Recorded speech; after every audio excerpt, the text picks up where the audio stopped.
Olá, estudantes, tudo bem? Sejam bem-vindos. Arrasta a poltrona ou a sua cadeira, se acomode no seu cantinho preferido, que vai começar a sua aula de História aqui no Dever em Casa na TV. Eu sou o Gabriel Jesus, professor de História. Na aula de hoje, vamos conhecer a origem das universidades medievais. Que tal começar a aula registrando a sua presença? Aponte o celular para esse QR Code que aparece na sua TV, para eu saber que você participou da nossa aula. A sua interação é muito importante. Combinado? Mas antes, vou passar algumas informações para vocês que estão nos assistindo. A aula de hoje é para as turmas do 6º ano do ensino fundamental. Irá trabalhar com a seguinte habilidade da BNCC: analisar o papel da religião cristã na cultura e nos modos de organização social no período medieval. E tem como objetivo conhecer a origem das universidades medievais, com ênfase no programa social na era moderna. Fazer um cursinho preparatório, prestar vestibular e estudar para uma redação do Enem, ou a tão sonhada vaga na Universidade Pública Federal. Quem nunca sonhou? Porém, essa realidade era bem diferente lá no período medieval. Toda essa dinâmica que conhecemos de ingressar em uma universidade não faz nenhum sentido para as universidades da época. Hoje vamos entender como era essa organização. É muito importante a gente começar pontuando que a ideia de universidade que temos hoje não é exatamente como nos tempos antigos. Vamos juntos conhecer essa história? Para iniciarmos a nossa aula, precisamos entender o porquê das universidades e por que elas surgiram e qual foi o seu sentido. Para muitos, a Idade Média é conhecida como a Idade das Trevas, mas hoje vamos ver que não era bem assim. Um exemplo disso são as universidades, basicamente uma instituição mundial que são um produto lá da era medieval. Mas por que surgem as universidades? Inicialmente, já existiam formas de ensino diversos. De forma geral, os espaços para a transmissão de conhecimento remontam a milhares de anos. Ainda no período da Antiguidade, com os filósofos gregos Platão, Sócrates, Aristóteles e entre outros. Esses estudiosos davam aulas em praças públicas para grupos de pessoas interessadas em aprender as teorias da vida e debater sobre os temas gerais. Porém, com o tempo, o conhecimento passou para as mãos da igreja e os mosteiros tornaram-se as espécies de universidades, só que exclusiva do público religioso. É importante a gente relembrar que nenhuma instituição foi tão rica, bem organizada e poderosa durante a Idade Média na Europa quanto a Igreja Católica. Com a transformação do cristianismo em religião oficial do Império Romano, a Igreja passou a acumular fortunas e vastos territórios, tornando-se altamente influente também no âmbito político, religioso e intelectual. Daí surgiram os mosteiros. Os mosteiros medievais passaram a ser construídos em lugares distantes dos centros urbanos para evitar o contato com as pessoas. Um exemplo desse isolamento é o mosteiro de Simonos Petra, esse aqui que estamos vendo. Localizado na Grécia, construído no alto de um penhasco, no Monte Athos. A vida nos mosteiros era dedicada à oração, da liturgia das horas, meditação, silêncio, disciplina corporal e divisão de tarefas do cotidiano, como o trabalho na lavoura, na cozinha ou limpeza das dependências dos mosteiros. Na Europa medieval, o estudo era um privilégio de poucos, um luxo do clero e da nobreza. Então, toda vez que a gente relacionar mosteiro, nós vamos estar falando de um local exclusivo, distante da população, da sociedade, apenas para religiosos, pessoas do clero, tá bom? Com o passar do tempo, os mosteiros acabaram não atendendo à demanda da época, devido ao vasto crescimento da igreja e o desenvolvimento urbano. Surge a necessidade de pessoas capacitadas para executar e gerir novos projetos. O surgimento das universidades está relacionado à busca pelo conhecimento, uma vez que os mosteiros eram exclusivos à educação religiosa. E foi nesse período que surgiu o termo universidade, trazendo a ideia de universos, um grupo específico, ou seja, o universo dos estudantes. Então aqui surge esse termo, de universidade, pessoas que estão buscando um novo conhecimento porque os mosteiros não estavam mais ali atendendo a demanda. Então, como podemos ver nessa imagem aqui, várias pessoas ali estudando, ouvindo, no caso, ali um orientador. Aperta bem o cinto, que agora vamos viajar para a Itália. Isso mesmo, vamos viajar para a Itália. Porque a Universidade de Bolonha, na Itália, é considerada a mais antiga universidade do mundo ocidental. A data de sua fundação foi no ano de 1088. A fundação dessa universidade foi um marco para o ensino de maneira mais independente, já que na Idade Média o ensino estava vinculado à igreja. Um fato importante é que um professor era proibido de receber salário, porque eles acreditavam que a ciência era um dom de Deus. Mas não pense que foi fácil se manter independente da autoridade eclesiástica, a igreja, em plena Idade Média. Porém, por volta do século XIII, já havia mais de 2.000 alunos na Universidade de Bolonha. Então, era um estudo independente, mas que ganhou força e crescimento. Professor, e o que se estudava na universidade no período medieval? Eu te respondo agora. Os cursos nas universidades medievais pretendiam ter uma base universal e era composto pelo trivium, gramática, retórica e lógica, e pelo quadrivium, aritmética, geometria, astronomia e música. Posteriormente, os alunos eram encaminhados para as artes liberais, uma preparação para o ensino de um ofício específico, ou ainda se dedicar à teologia, medicina ou direito, que eram os grandes cursos da época. Mas por que estudar direito naquela época? Porque o direito era uma coisa básica de convivência.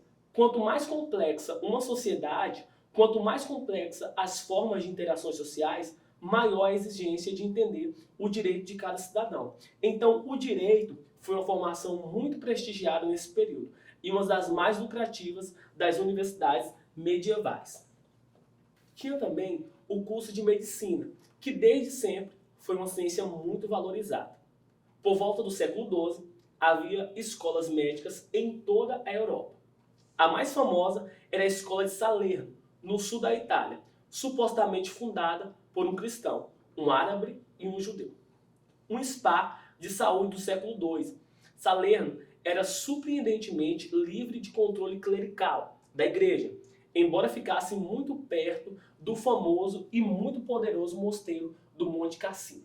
Um ponto importante aqui é que a Faculdade de Medicina de Salerno permitia que as mulheres estudassem lá. Isso é muito interessante.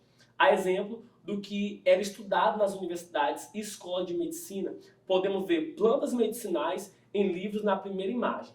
Nessa segunda imagem, podemos ver um médico examinando a urina de um doente. Então, aqui nós podemos perceber como era a forma de ensino, como era a transmissão desse conhecimento.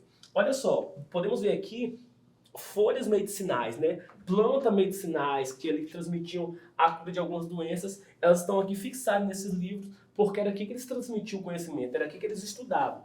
E aqui um médico examinando a urina de um paciente ali para detectar algum tipo de doença. Bem, você deve estar se perguntando quantos minutos duravam as aulas. As aulas começavam no nascer do sol e terminavam com o pôr do sol. Por isso, na primavera e verão, os estudantes passavam 16 horas nas universidades. O graduando da universidade medieval era chamado de artista, remetendo à ideia de que quem domina as artes liberais, o trívio e o quadrívio que comentamos há pouco. Aqui nós podemos ver o exemplo de uma biblioteca medieval. Então aqui ela possui, como em uma biblioteca tradicional, livros, um globo, que a gente conhece também, a gente trabalha bastante, e cadeiras. Só que o diferencial aqui é o estilo dessa biblioteca, né? A gente percebe que são cadeiras de madeira, é um material todo mais clássico que nós podemos ver, e aqui provavelmente eles passavam a maioria do seu tempo estudando. Outro ponto interessante está relacionado à alta taxa de desistência nas universidades medievais. Aqueles que abandonavam o curso antes de se formarem ainda conseguiam usar as habilidades adquiridas para encontrar emprego com facilidade. As habilidades eram facilmente transmissíveis e sua escassez era tal que até aqueles que tinham recebido apenas 1 ou 2 anos de instrução contavam com vantagens importantes.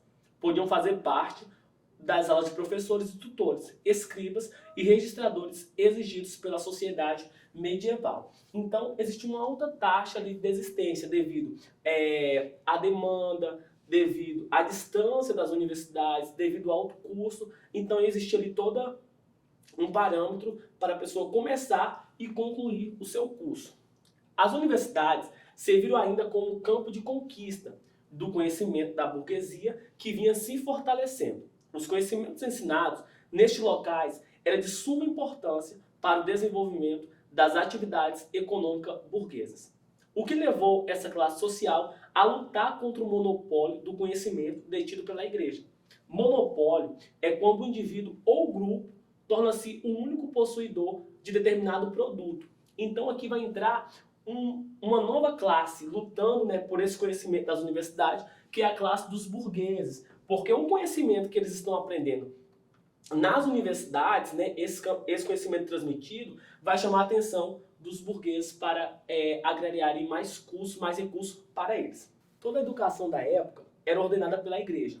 Porém, esse monopólio intelectual fixado pela igreja sofreu algumas transformações com o estabelecimento do renascimento urbano comercial.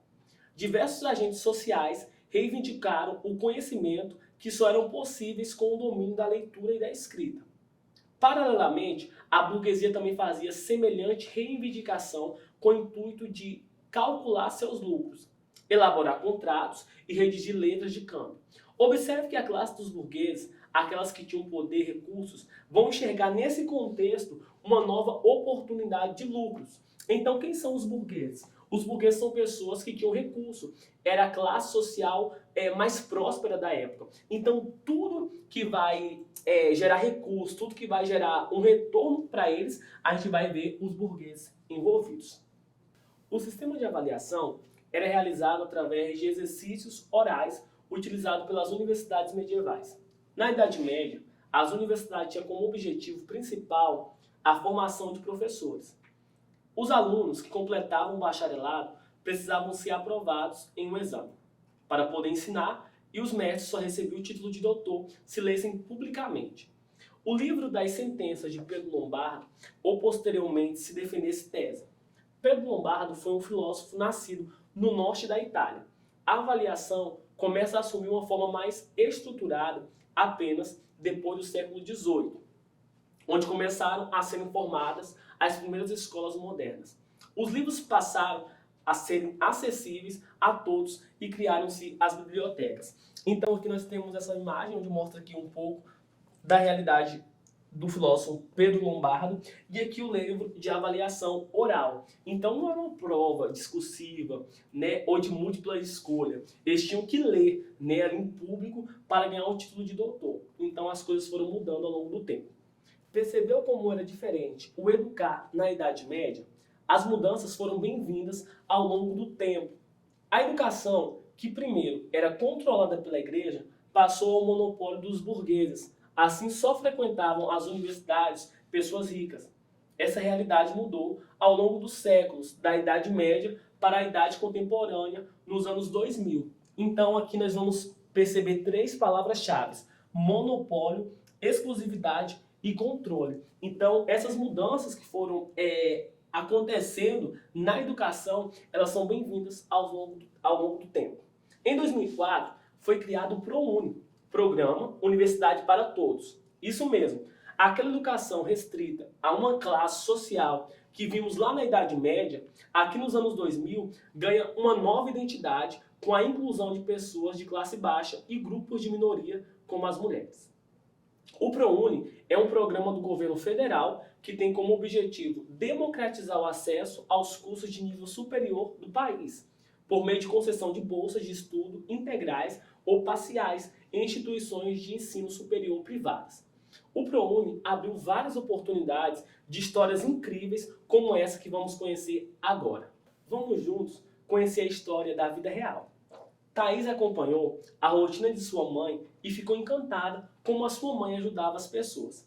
Por ser uma cidade de zona rural, o médico do posto só ia uma vez por semana.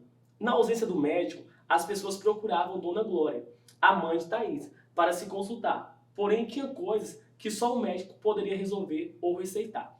Isso fez total diferença na decisão de Thaís fazer medicina. E foi através do ProUni que ela conseguiu uma bolsa de estudos. Inclusive, a área que ela quer seguir na medicina é a atenção básica de saúde. Thaís vem de uma família grande, ela tem 10 irmãos e é a primeira pessoa a entrar na sua família na universidade. Como a história de Thaís, existem várias outras que tiveram suas vidas mudadas através da educação. Então nós percebemos através dessa história quão importante é a educação, ok? Percebeu como é importante conhecer a história para entender o nosso cotidiano atual e valorizar as diversas oportunidades? Em janeiro de 1961, foi aprovada a proposta da Universidade Federal do Espírito Santo, a UFES.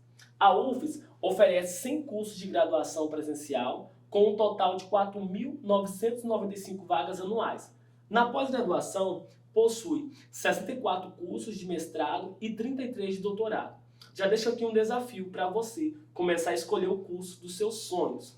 Que tal colocar em prática todo o conhecimento adquirido na aula de hoje?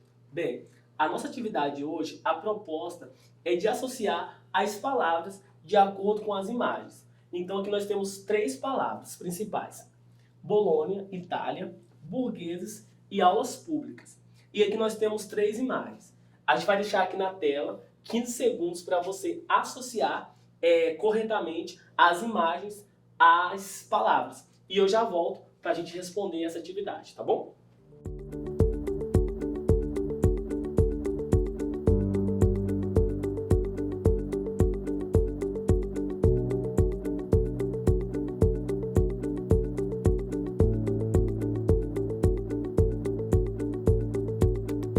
E aí, pessoal, voltei para a correção, tá bom? Espero que você tenha acertado. Vamos lá, a primeira palavra é burgueses. Então, burgueses era aquela classe social que possuía ali recursos, né, dinheiro. A segunda palavra é aulas públicas. Então, as aulas públicas, elas aconteciam ali para transmitir o conhecimento a todos os interessados. E a última foi Bolônia, na Itália, que foi a primeira universidade, a mais antiga, segundo os historiadores. E aí, acertaram? Vamos para mais uma. Vou deixar 15 segundos na tela para você associar corretamente as imagens, tá bom?